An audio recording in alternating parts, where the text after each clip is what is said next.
Some of you may have read my bio and know that I work for the International Rescue Committee, and I head the Gender-Based Violence Technical Unit. For the purposes of this presentation, I'm going to use the term violence against women and girls because I think it's much more accurate and straightforward in representing the problem. I'm going to build on some of the themes from Stephen Lewis's moving presentation yesterday. I received the request to speak here while I was getting ready to visit or try to visit our programs in Sudan. So between Nairobi and Sudan, in this tiny little 12-seater plane, I gave a lot of thought to the idea of momentum. I was actually praying for momentum. Momentum to keep that little plane up in the air. Today I'd like to share a little bit with you about my journey, the journey that brought me to this work. I'd like to introduce you to some of the women from whom I draw my inspiration and share my thoughts on the global momentum necessary to stop the war on women and girls around the world. Let me start by talking about how I ended up in that little 12-seater plane in the first place. I got my first taste for international work as a Peace Corps volunteer in Ghana. I ran a forestry project. Surely you can see the connection. While getting my master's in public health in Tampa, I started working on violence against women issues. One of the first jobs I had was as a victims advocate. I then moved on to work with batterers. I interviewed batterers, I assessed lethality, I facilitated batterers intervention programs. And the similarity between attitudes and beliefs of some of the men that I worked with in Tampa and say some of those in Sierra Leone or Liberia was startling. I'd be in a group of men in Tampa who would be trying to convince me that as head of the family, it was their right, and sometimes even their duty, to keep their wives in line. I would be talking to a group of elders in Sierra Leone who weren't really interested in convincing me because they didn't care if I was convinced or not, more just educating me on the way things were in the village. And they would explain that a woman could cost up to 100 cows. And certainly I could understand if a man beat her after paying so much for her. After being in Tampa for a while, the wanderlust came back, and I wondered if I could find a job overseas, continuing the work that I was doing. Little did I know. Started working in war zones in 2001 when I joined the International Rescue Committee. Since then, I've worked in some of the worst conflict zones in the world. I spent 2 years in Sierra Leone running one of IRC's largest programs helping survivors of sexual violence. I spent 9 months in Darfur setting up a program in a country where the government swears there is no rape happening. Through that program, we build and support 10 women's centers used by up to 10,000 women every month. In Liberia, a country where up to 40% of the women were sexually assaulted during the conflict, we've trained teams to meet the health and emotional needs of survivors. We've started male involvement programs in 2 countries to promote the idea that men must be allies in stopping violence against women and girls. I share these examples with you because I want to show that, as devastating and as seemingly overwhelming as the war on women is, there are things that can be done to make a difference. And we do not have the luxury of being overwhelmed. Let me try to put my work and the philosophy behind it into perspective. The International Rescue Committee is a humanitarian aid organization that works in 42 countries with people that have been affected by conflict. This means we usually go into a country during a crisis or an emergency, and sometimes we can stay up to 10 years supporting communities to rebuild and heal. I teach a course at Columbia University on violence against women in conflict, and the students always ask, what exactly is it like to run a program in the middle of a conflict? And I say it's a little chaotic. Just to set the stage, in terms of conflict, there's often destroyed infrastructure. Okay, there's massive movements of people over a very short amount of time. There's overcrowding conditions. This is actually a refugee camp where we have a program, a violence against women program. And we know that conflict disproportionately affects women and girls. As Stephen mentioned yesterday, the defining characteristic of violence directed at women is that it happens because women have unequal power in relationships with men and low status in general in the world. Reading the headlines, though, one gets the sense that rape springs up overnight and is the only violence that women and girls face. That once the peace agreement is signed, women and girls are safe. The reality is that while conflict exacerbates it, violence against women and girls occurs in the family, in the community, in schools, during and after armed conflict. And the end of the conflict does not mean a truce in the war on women and girls. Rape is a tragically effective form of combat that, as we speak, is being used to terrorize, humiliate, and kill women around the world. It must be stopped. But we cannot stop it by separating it from other types of violence against women. Rather, we need to act to stop all forms of violence against women that are happening in the home, in the schools, under the guise of culture. Because by ignoring one type of violence because it is too culturally sensitive, or turning a blind eye to domestic violence because it's a private matter that humanitarian organizations have no business getting involved in, sends the wrong message. It sends a tacit message of approval. As Stephen mentioned yesterday, violence against women and girls can only be addressed by understanding how it is related to women's social and economic disadvantage and discrimination. This means what? It means challenging gender inequality, promoting women's rights, and creating the social, political, and economic environments in which they are empowered and are able to use the power to enjoy those rights. To do this involves effecting changes in structures and systems, as well as ensuring the availability of services and programs for individuals and groups of women that have suffered violence. I'd like to share with you just real quickly some of the services and programs that help meet the needs of women and girls that have suffered violence, okay? And IRC's approach is very much a survivor-centered approach, and we believe that survivors of sexual violence, no matter what the setting, do not have to suffer alone. We believe that women can find the confidence to heal.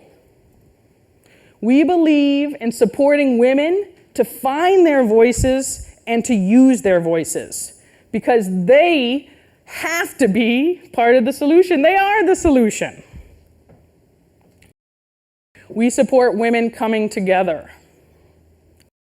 We support girls to start very early to find their voice so that they do not have to be at risk. And we support, this was from my recent trip, we support women's groups all over the world, right, in finding their own solution that works for them in the communities where they live. Okay. I'm often asked how I can do this work. And believe me, there's days when I ask myself that. But in reality, I can't imagine doing anything different, anything else. Over the last 7 years, I've worked with some of the most amazing women I've ever met, made even more so by the fact that they find nothing extraordinary in their resilience and perseverance.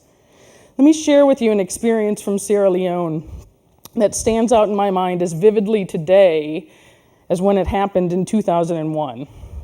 A woman I'll call Stella came to the IRC office in Kenema. This was unusual because IRC supported a women's center that was by design more centrally located and much easier to get to than our actual offices. But here was Stella, as my grandmother would say, no bigger than a minute, with her young daughter on the floor by her feet. I sat down, and with one of my colleagues interpreting, I heard her story. Stella was 21 years old when I met her. She was 13 when the war in Sierra Leone started, and 14 when she was raped the first time by rebels. I'm going to skip the more gruesome details, but after the war ended, she was branded as damaged goods because of the rape and stigmatized by her community. No one wanted to marry her. And in Sierra Leone, marriage is not an option. It's a necessity. Finally, when she was 19, a man in her village, 30 years her senior, agreed to marry her. The beatings began immediately after. After Stella gave birth to a girl child, the beatings increased. She told me that she could not remember the last day that had gone by when she had not been beaten. As her story unfolded, I realized that Stella had walked 18 miles to the IRC office after hearing of a program that cared about women. I asked her what she wanted to happen. Without hesitation, she reached down and pulled up her daughter from the floor onto her lap and said, "I want to make sure that my daughter does not suffer the way I have suffered." How do we ensure that Stella's daughter and the millions of conflict-affected women and girls don't experience what Stella has experienced? On my way from Nairobi to Ivory Coast, I was thinking about the momentum necessary to stop violence against women and girls. I asked myself, how can the people in this room build and sustain the momentum necessary to stop this war on women? And I asked myself, do enough people know about what is happening to conflict-affected women and girls? I don't think so. I have a minor in women's studies. I've been a progressive since I crawled out the cradle. I've worked with batterers. I've worked in shelters. Yet before joining the IRC, I had no idea of the depths of the war on women and girls. I did not know that acts of unimaginable cruelty were actually the routine for women and girls around the world.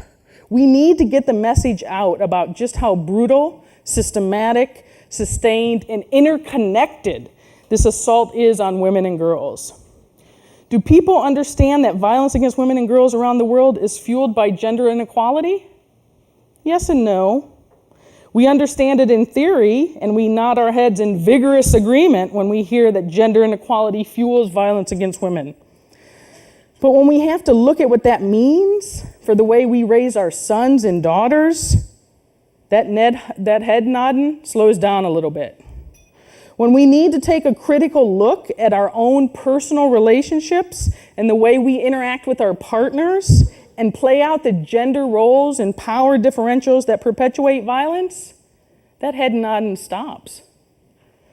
It reminds me of something that my grandmother would always say. She'd say, "Heidi, it's all of a piece. You can't separate one thing from another." And we must be the change that we want to see. Can the United States be a leader in stopping the war on women? Past few days, we have lamented the dearth of leadership, integrity, and, intelligence of recent administrations. We know that this administration has been no friend to women and girls anywhere in the world. But we are looking forward to a new day in the U.S., and part of that new day can see the United States leading by example to stop violence against women around the world. And I would suggest to you that we have already started down that path. On June 19th of this year, the United States sponsored and advocated for the Security Council Resolution 1820. That resolution clearly states that sexual violence is a matter of international peace and security. That is no small thing, okay? We can use that Security Council 1820 to then advocate for the International Violence Against Women Act. The International Violence Against Women Act, now before the U.S. Congress, provides another opportunity for the U.S. to be a leader on this issue. Domestic and international organizations have come together to help draft and lobby for this unprecedented legislation. Family Violence Prevention Fund, Amnesty International, Women Thrive, the International Rescue Committee, and a host of other organizations have come together to put violence against women on the top of U.S. foreign policy. You can add your voice and your action to those efforts. That bill would authorize more U.S. aid to promote international violence prevention campaigns. It would support health care and services for survivors. It would promote access to education and economic opportunity for girls and women. And it would call for the U.S. to have a 5-year comprehensive international strategy to reduce and prevent violence against women and girls. Is change possible? Yes. Yes, change is possible, but we must act. Changing the attitudes and beliefs that drive and condone violence against women and girls is not going to happen overnight, but it does happen. With our men as part of the solution program in Liberia, we are seeing what on the face of it might seem small steps, but to the women there, it makes all the difference in the world. For example, women in Ganta County, Liberia tell us that men are actually encouraging them to speak at meetings. They told us that there's a few men in the community that have actually started to speak out when men beat their wives. These are little mini revolutions, my friends, and they're change that can happen. So I'd like to close by sharing with you my momentum. My momentum is Stella, who walked 18 miles on the rumor of a program that cares about women. It is Maziza, who is followed by security forces every day for refusing to stop talking about a problem her government wants to hide. It is Fatima, who bravely confronts her disease and refuses to give up. It is the women around the world seeking solidarity so that their daughters never experience violence. Thank you.